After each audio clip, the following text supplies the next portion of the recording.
হয়েছে কি, আমার দশমীর দিনের ব্লগে আমি কোনো ইন্ট্রো নেবো যে ভুলে গেছি। জাস্ট সকালবেলা উঠে গান শুনছিলাম, তারপর মা লুচি বানিয়েছিল, সেই লুচি খাচ্ছিলাম আমরা সবাই মিলে। তো এখানে লুচি চলে এসছে, তারপরে তোমরা দেখো। সকালবেলা খাওয়া দাওয়া খেয়ে এই এখন বেলা 3টে অবধি বসে টিভি দেখছিলাম। বৃষ্টির জন্য ওই পারে যেতে পারিনি, মা ঠাকুমা চলে গেছে ওইদিকে, তো আমি এখনও যেতে পারিনি। তো আমি যাব, তার জন্য এখন আমি বেরোচ্ছি। আর ব্লগটা ঠিকঠাক করে হচ্ছে না, বিকেলে ঠাকুর দেখতে গেলে ঠিকঠাক ওই টাইমের ব্লগগুলো পেয়েছে। দিদার বাড়ি এসে গেলাম, এখন 4তলা সিঁড়ি ঠেঙ্গিয়ে ওপরে যাবো।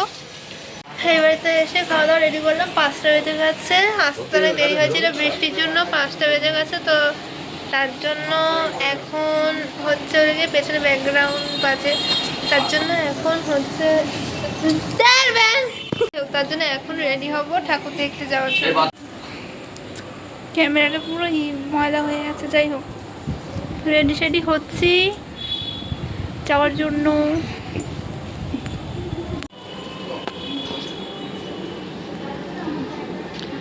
এরকম করিস না, ভালো লাগবে না। যেটাই করিস ভালো লাগবে না, আমি বলে দিলাম। যাওয়ার আগে একটু বসে আছি, চুল টুল ঠিক করলাম। যেখানে মনে হয় ময়লার প্যাকেটে চুলটা, কেনটা আমার চুলটা না, আমি যাই করি না কেন পুরো পাতিয়ে যায়। দেখ আলোর জন্য এরকম হচ্ছে। দাঁড়া, হ্যাঁ আমি যাই করি না কেন চুলটা পাতিয়েই যায়, তার জন্য একদম বাজে হয়ে কেন হয়ে যাচ্ছে। বেটার হয়েছে ক্যামেরাটা একটুখানি পরিষ্কার করলাম। কি নি তুই কি আটকাতে পারবি? তোর কি মনে হয়? নিজের মেকআপ গোছাচ্ছে, ওইটা দিয়ে রেখে কি হবে মোনা? হ্যাঁ দিয়ে রাখলে ঘাটবে না, নোংরা হবে না।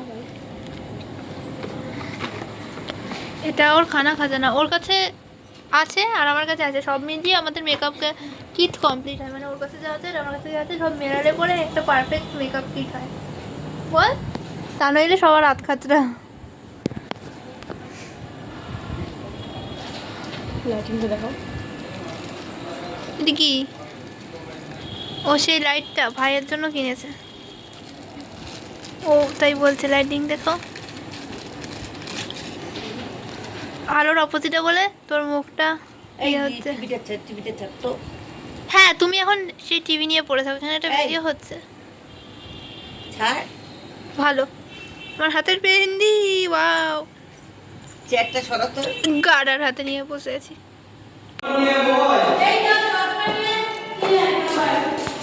কি যে করতে থাকে না এরা।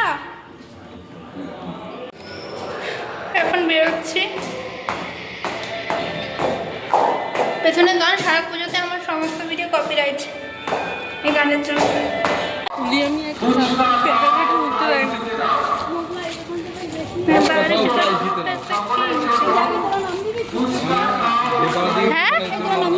ফুচকা খাও প্রাইস দিবে ও, কিন্তু ভালো ফুচকার স্পিড আছে। ভিডিওতে এই সমস্ত কথাবার্তা চল।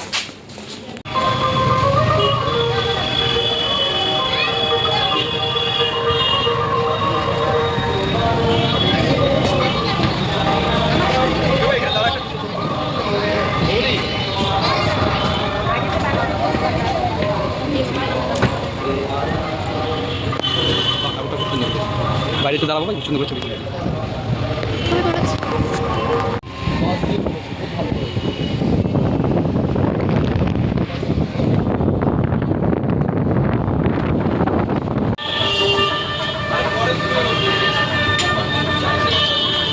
আর কি বলবো, কোথাও গিয়ে একটু ভিডিও ক্লিপও নেওয়া যায় না, চারিদিকে শুধু কপিরাইট আর কপিরাইট। শুধু এই পুজোর টাইমে শুধু কপিরাইট, চারিদিকে গানই বাজছে। তো তোমরা এবার এই প্যান্ডেল দেখো, আজকে সব প্যান্ডেলই হচ্ছে আমাদের পাড়ার প্যান্ডেল, কিন্তু এত সুন্দর সুন্দর করেছিল। আর এই প্যান্ডেলের থিম ছিল বিলুপ্তি। যে যে প্রাণীর বিলুপ্তি হয়ে গেছে সেই সেই প্রাণীগুলোকে এরম করে সাজিয়ে রেখে মডেল করে দেখো কি সুন্দরভাবে করেছে। লাইক এখানে শিম্পাঞ্জি টাইপস বা বাঁদর টাইপসের কিছু পুরনো দিনের, তারপরে কিছু কঙ্কাল, কিছু ছাপ, জীবাশ্ম, সমস্ত কিছু রেখে কত সুন্দর করেছে। তার মধ্যে হয়তো আলো কম ছিল, আলোটা নিচের দিক দিয়ে একটু একটু করে আসছিল বলে আলোটা কম ছিল, বাট বোঝা যাচ্ছে তাও আর মাছ ফাছ ধরনেরও কিছু অনেক কিছু করেছে। তো তোমরা যেটা দেখতে পাচ্ছ এটা দেখো, এটা কিন্তু সামনে থেকে সত্যি ভালো লেগেছে। আর এটা কিন্তু খুব ইউনিক একটা থিম, এরকম থিম নিয়ে আমি আগে কখনো প্যান্ডেল দেখিনি, যে বিলুপ্তপ্রায় প্রাণীগুলোকে করে দেখাচ্ছে। তাদের সম্বন্ধে লেখাও ছিল, কিন্তু এমনকি কাগজে লেখা ছিল যে কবে বিলুপ্তি হলো বা কী ছিল বা নাম কি, এই সমস্ত কিছু ইনফরমেশনও লেখা ছিল। তো এটাই ছিল এই প্যান্ডেলটা। এই প্যান্ডেলটা আমার মনে হচ্ছে ক্ষুদিরামের প্যান্ডেল, আমাদের এখানকার ক্ষুদিরামের। তো আমার নামগুলো মনে নেই আর আমি দেখিনি, বাট এখানে এই মূর্তিটা দেখো কি সুন্দর করেছে। মানে মা দুর্গারও যে বিলুপ্তি হয়ে যাচ্ছে এটাও এখানে কিন্তু একভাবে বোঝাতে চেয়েছিল। তার কারণ হচ্ছে চারিদিকে মা দুর্গার মূর্তিকে যে কোনো রকমভাবে বানিয়ে দিচ্ছে। মা দুর্গার যে আসল সাবেকি মূর্তি সেটা অনেক জায়গাতেই কিন্তু থাকছে না, যে যার মতো করে একটা নতুন রূপ দিচ্ছে মা দুর্গাকে। যদিও সেটা সবসময় খারাপ নয়, কিন্তু সেটা থিম ছিল।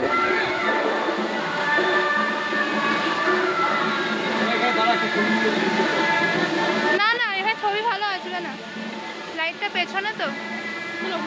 জিনিস কম, রোদ কম, খরচা কম। বাপ, এখানে লাইন। তাহলে চল ওখানে লাইনে যাবে। তোর মা কই? পিছনে নলে যাবে কি পিছনে? আমার পিছনে তোমার মা। এটা আমি জানতে চেয়েছি। তো তারপর আমরা এন্টার করলাম একটা অত্যন্ত সুন্দর প্যান্ডেলে। এখানের যে থিম ছিল সেটা ছিল হচ্ছে বিড়লা প্ল্যানেটোরিয়াম। তো এই থিমে করেছিল, আর এখানে একটা সুন্দর জিনিস দেখানো হয়েছিল মহাকাশ নিয়ে, আর তার সঙ্গে মা দুর্গাকেও যেভাবে অ্যাড করেছিল, তো খুব সুন্দর ছিল। তো তোমাদের পুরো জিনিসটা যতটা পারছি দেখাচ্ছি, একটু স্পিড আপ করেই দেখাতে হবে, নইলে পুরোটা দেখানো সম্ভব না। কিন্তু ভাবলাম পুরোটা তোমাদের সাথে শেয়ার করি, কারণ এটা খুব ভালো হয়েছিল। জানি না হয়তো তোমরা কে এই প্যান্ডেল দেখেছো, কে আমার আশেপাশে এখানে আছো। তো দেখো তোমরা এখানে কি দেখাচ্ছে, এটা কিন্তু খুব সুন্দর ছিল। আমি আর কোনো কথা বলছি না, কোনো সাউন্ড ভয়েস যেটা ছিল সেটাকে আমি দিয়ে দিচ্ছি।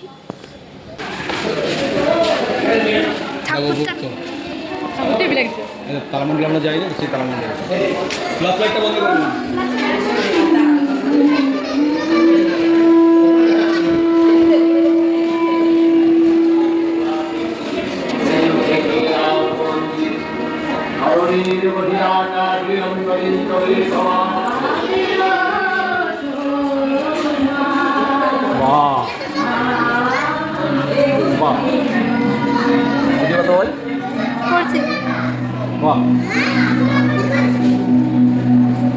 স্বাগত।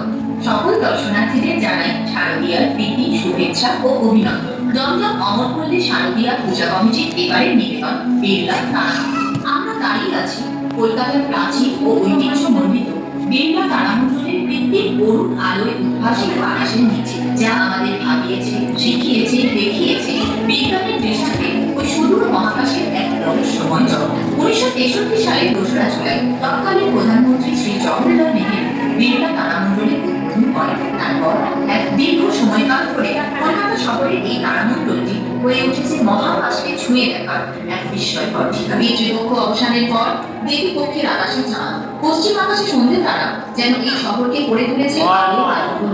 মানুষের সৃষ্টিশীল মন ওই ইতস্তত ছড়িয়ে থাকা নক্ষত্রমণ্ডলীকে খুঁজে পেয়েছে নানান আকার। ওই আকারের ভেতর ছড়িয়ে থাকা নক্ষত্রপুঞ্জকে কনস্টেলেশন বলা হয়। আজ শারদ সন্ধ্যায় দক্ষিণ আকাশে দেখা যাচ্ছে স্করপিও বা বৃশ্চিক রাশি, তার ঠিক পাশেই স্যাজিটেরিয়াস বা ধনু রাশি। উত্তর আকাশের দিগন্তে দেখা যাচ্ছে সপ্তর্ষি মণ্ডল, আর উত্তর দিগন্তের ঠিক 22.3 ডিগ্রি উপরে নিজ স্থানে অবিচল ধ্রুবতারা। ওই নক্ষত্ররা আসলে কি?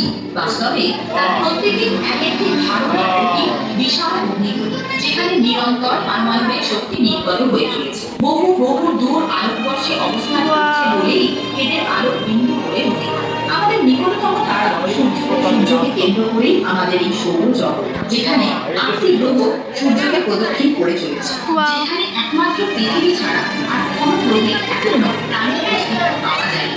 2023 সালে ভারতের চন্দ্রযান 3 চাঁদের দক্ষিণ মেরুতে সফল অবতরণ। ইন্টারন্যাশনাল স্পেস স্টেশন পৃথিবীর কক্ষপথে মানুষের তৈরি এক চলমান বৈজ্ঞানিক গবেষণাগার। এটি প্রায় 400 কিলোমিটার উচ্চতা, প্রতি 90 মিনিটে একবার করে পৃথিবীতে প্রদক্ষিণ করছে। প্রায় 13.8 বিলিয়ন বছর আগে মহাবিশ্বে বিজ্ঞানের মাধ্যমে জন্ম হয় এই মহাবিশ্বের প্রথম আলো, শক্তি ও কণা। তার প্রায় 7.5 বিলিয়ন বছর পরে গ্যাস ও ধূলির মেঘ থেকে সৃষ্টি হয় তারাগুচ্ছ, ছায়াপথ, সৌরজগৎ ও আমাদের নীল পৃথিবী। এই পৃথিবীতে লক্ষ লক্ষ বছর আগে ঘটেছিল প্রাণের প্রবেশ, আর বহু বিবর্তনের পথ ধরে পৃথিবীর বুকে আবির্ভূত হয়েছিল অতি বুদ্ধিমান প্রাণী মানুষ। সে তার জ্ঞান, বুদ্ধি ও অনুভূতির আলোয় ধীরে ধীরে অনুধাবন করতে থাকে বিস্ময়কর বিশ্ব ব্রহ্মাণ্ডকে। বুঝতে শেখে এই জগতে সবই এক মহাশক্তির রূপান্তর মাত্র। আজ আমরা সেই শক্তিকে অনুভব করি মা দুর্গার রূপে। তিনি সৃষ্টির আদি শক্তি, প্রাণের আশ্রয়। সেই চেতনার আলোকে আলোকিত হয়ে আজ দর্শন করতে এসেছি মহাশক্তির প্রতীক মা দুর্গা। দেখছিলেন খুব সুন্দর, খুব সুন্দর, কি ভালো ওর বাইকে রিলস দেখালে তবে মজা পায়। এই যে প্যান্ডেল,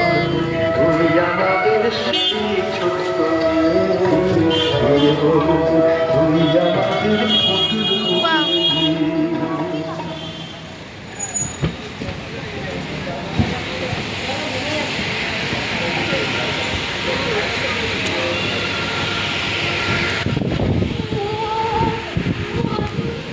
দিদি কালকে তো চিল্লেছিল,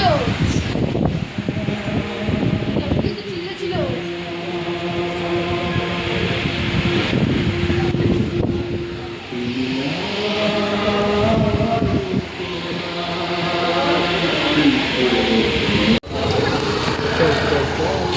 ও এখানে এটাই ছিল।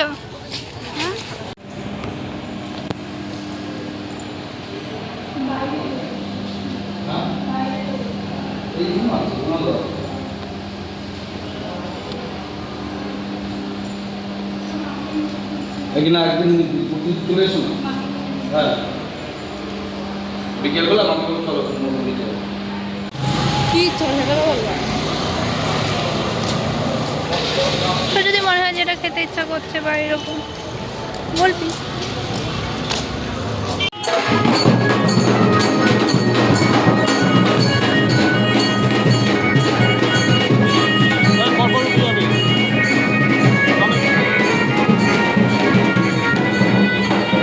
বিসর্জন।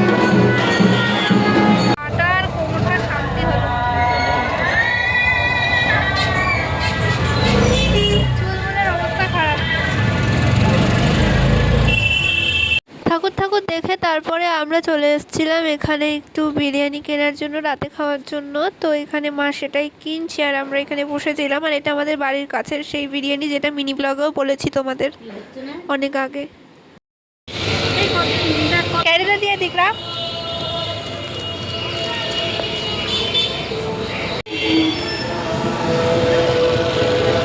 ভাইয়ের জন্য কিছু নেওয়ার জন্য আসছে। কি নিবি? গাড়ি থেকে নিবি? আছে, একটা নষ্ট হলে আরেকটা থাকবে, খেলতে পারবে অনেকদিন। দুটো একসঙ্গে নষ্ট করে দেবে, ও যা আছে সবই বাচ্চারা নষ্ট করে। প্রচুর দুরন্ত। তো কথা হচ্ছে, সেদিনকে বাড়িতে আসার পর কোনো ক্লিপ টিপ নিইনি, সব ভুলে গেছি। তার জন্য হচ্ছে পরে আবারও ক্লিপ নিয়ে ভিডিওটা আমি শেষ করে দিচ্ছি। তো তোমাদের সাথে দেখা হবে পরের কোনো ব্লগে, কারণ এখানে তো অলরেডি কি বলবো, মানে দশমীর ব্লগটা দেখেই নিলে, আর কোনো তো পূজা ব্লগ নেই। লক্ষ্মী পূজার ব্লগে তোমাদের সাথে দেখা হবে তার মানে। তো stay tuned for Lakshmi Puja blog. আর জানি না এই ব্লগ কবে পোস্ট হচ্ছে আর কবে পুজো চলে গেছে। তো দেখো।